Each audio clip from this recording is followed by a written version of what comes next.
We think our wassail's the best. Walk sign is on. A lot of people forget this is a competition. Hopefully this year will be our winning year. It's gonna blow your mind. We are out here slinging All I Want for Christmas is Yuzu.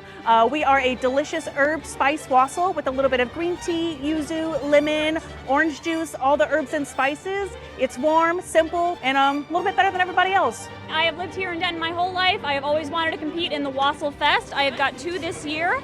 I have got spicy cinnamon and I've got loganberry. I had ordered the loganberry special a few weeks ago. We're doing great, having a good time. Any vote is greatly appreciated. Christmas time is here. This year we're adding a little bit of holiday-infused salt to, just zhuzh it up a bit.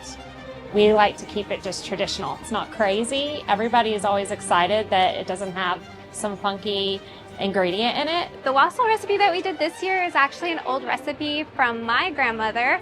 We just love that this event allows us to kind of meet more people in our community. So we're really excited to be participating this year in Wassail Fest.